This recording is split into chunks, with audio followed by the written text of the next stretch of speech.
At para sa ating mga balita, mga gabinete ni Pangulong Marcos, nag-resign lahat at dahil sa bansang Iran, US at Israel, hindi na magkasundo.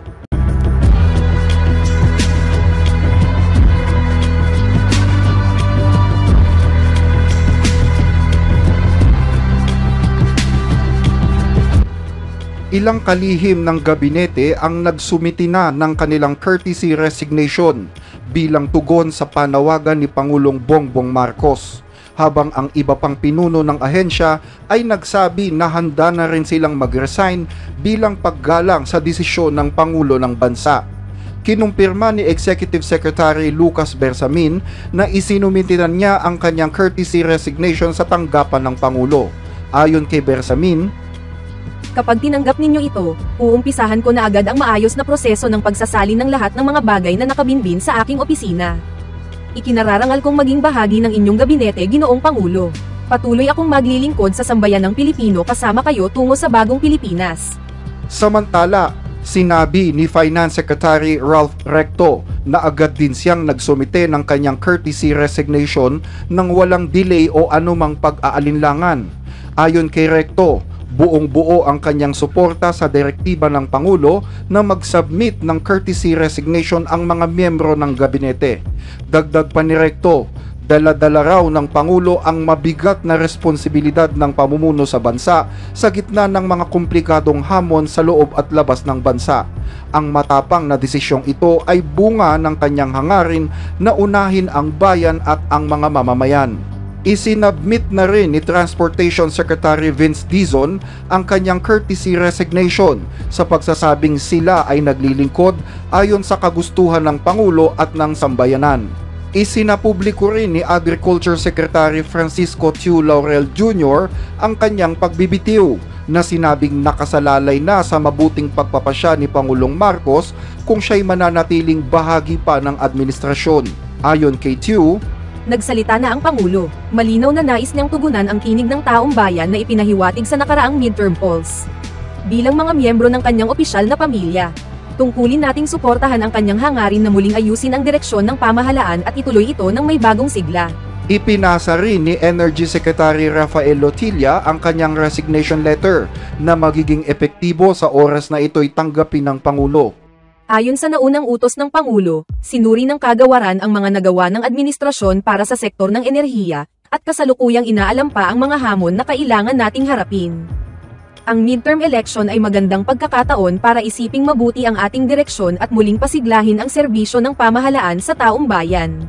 Isinumite rin ni Justice Secretary Jesus Crispin Remulla ang kanyang resignation letter bilang tugon sa panawagan ng Pangulo para sa isang pamahalaang nakatuon lamang sa paglilingkod bayan at malaya sa politika. "Ipinagkakaloob ko ito bilang pagkilala sa prinsipyo na ang lahat ng miyembro ng gabinete ay naglilingkod sa kagustuhan ng Pangulo. At bilang buong suporta sa inyong layunin na magkaroon ng isang nagkakaisa at tumutugong administrasyon. Anuman ang kahinatnan, mananatili akong tapat sa layunin ng inyong pamahalaan at sa paglilingkod sa sambayanang Pilipino." Sa isang ambush interview, tinanong si Remulla kung handa ba siyang tumanggap ng bagong tungkulin. Sinabi ni Remulla na siya ay isang sundalo lamang na nagsisilbi sa Pangulo, nakadepende sa Pangulo ang pagtawag sa kanya. Nitong Huwebes ng umaga, nagbitiw na rin si Defense Secretary Gilberto Teodoro Jr. Ayon sa Department of National Defense, tiniyak ni Teodoro sa publiko na ang DND at mga sangay nito, lalo na ang Armed Forces of the Philippines, ay magpapatuloy sa pagtupad ng mandato nitong ipagtanggol ang ating soberanya at integridad ng teritoryo, at tiyakin ang tuloy-tuloy na serbisyong pampubliko habang may transisyon. Kinumpirma naman ng tagapagsalita ng Department of Foreign Affairs na si Maria Teresita Daza na nagsumiti na rin ng courtesy resignation si Foreign Affairs Secretary Enrique Manalo ngayong Huwebes ng umaga. Kinumpirma rin ni Frederick Go, Special Assistant to the President for Investment and Economic Affairs, na isinumiti na rin niya ang kanyang resignation letter. "Mananatili akong tapat sa pagsusulong ng mga layunin at prioridad ng Pangulo, at magpapatuloy lamang ito kung may tiwala at kumpiyansa niya."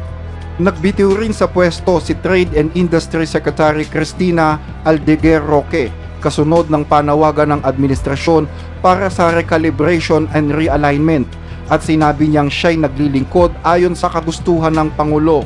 Ipinahayag din ni Education Secretary Sani Angara na nanungkulan sa pwesto noong July 2024 matapos magbitiw si VP Sara Duterte na siya ay nagsumite na rin ng kanyang courtesy resignation. Sa 10 buwan ko bilang kalihim, nakiisa tayo sa adhikain ng Pangulo na itaas ang antas ng edukasyon, alagaan ang ating mga guro, at tiyakin ang pagkatuto ng ating mga mag-aaral. Dahil nakatakda ng magsimula ang school year 2025-2026 sa July 16, tiniyak din niya ang maayos at tuloy-tuloy na transisyon para sa kanyang magiging kapalit. Sinabi ni Angara na dapat anyang ipagpatuloy ang mahalagang trabaho ng kagawaran ng walang sagabal. Ang panawagan ni Pangulong Ferdinand Marcos Jr. para sa courtesy resignation ng mga kalihim ng gabinete ay may layuning i-recalibrate o muling isaayos ang direksyon ng kanyang administrasyon kasunod ng election 2025 midterm polls. Ayon kay Marcos, panahon na umano para iakma ang pamahalaan sa inaasahan ng taong bayan. Naniniwala ang Pangulo na ang resulta ng midterm election kung saan karamihan sa mga pambato ng gobyerno ay hindi pinalad na manalo ay refleksyon umano ng boses ng taong bayan. Nagpapakita ito na hindi sila masaya sa takbo ng gobyerno. Tapos na umano ang comfort zone ayon sa Pangulo. Sa ibang balita, US at Israel nagkakalabuan tungkol sa Iran. Muli na namang tumitindi ang tensyon sa kanlurang Asya. Muling binomba ng Israel ang Gaza at nais nitong sakupin na ang buong Gaza Strip. Kasabay nito, inanunsyo rin ng mga Houthi ang isang maritime blockade laban sa Israel. Ang mga nasabing hakbang ang naglalagay ngayon sa rehiyon sa isang maselang sitwasyon. Pero bukod sa mga ito, isang bagong intelligence information ang nasagap ng Estados Unidos kung saan pinaplano umano ng Israel na bombahin na ang mga nuclear facilities ng Iran. Bagaman hindi pa tiyak kung alin sa mga pasilidad ng Iran ang target ng Israel sa planong ito, dalawang lokasyon ang nasa sentro ng usapin, ang Fordo at Natanz, na parehong matatagpuan sa timog na bahagi ng Iran. Ang dalawang lugar na ito ay itinuturing na pangunahing facility para sa uranium enrichment. Sa katunayan, ang Natanz ay isa sa pinakamahalagang nuclear site ng Iran, kaya posible umanong maging pangunahing target ang lugar na ito. Tanong ngayon ng marami, bakit gustong atakihin ngayon ng Israel ang Iran? Matatandaan na noong Oktubre ng nakaraang taon, nagpakawala ng mga missile ang Iran laban sa Israel. Gumanti ang Israel at tinarget nito ang mga military facilities at air defense system ng Iran. Kasama sana sa plano ng Israel ang pag-atake sa mga nuclear facilities ng Iran noon, pero napigil ito dahil hindi sinang-ayunan ni dating Pangulong Joe Biden ang nasabing plano. Pero pagpasok ng taong 2025, muling pinag-isipan ng Israel ang planong ito. Sa panahong ito, si Donald Trump na ang Pangulo ng Amerika at kilala bilang matatag na taga-suporta ng Israel. Dahil dito, inakala ni Israeli Prime Minister Benjamin Netanyahu na magiging madali na ang lahat sa pagsasakatuparan ng kanyang plano ngayong nandito na si Trump. Pero hindi ito ang nangyari dahil bagaman mahal ni Donald Trump ang Israel, mas mahalaga pa rin sa kanya ang nuclear deal sa pagitan ng US at ng Iran. Noong 2015, nilagdaan ng Iran ang JCPOA or Joint Comprehensive Plan of Action na mas kilala bilang Iran Nuclear Deal. Pinirmahan nila ito noong 2015 pero nang maging Pangulo ng Estados Unidos si Donald Trump noong 2018 ay umatras siya sa kasunduang ito. Mula noon, patuloy na sinusubukan ng buong mundo na muling makipagkasundo sa Iran hinggil sa isyong nuklear. Maging si Donald Trump ay naghahanap din ng paraan para makabuo ng bagong kasunduan sa pagpigil sa Iran sa pagbuo ng sandatang nuklear. Ayon sa mga ulat, minsan nang tumanggi si Trump sa plano ng Israel na atakihin ang Iran, pero muling pinag-iisipan ni Netanyahu ang planong ito. Noong nakaraang linggo, nasa kanlurang Asya si Trump. Bumisita siya sa Saudi Arabia, sa Qatar at United Arab Emirates, pero hindi siya nagtungo sa Israel.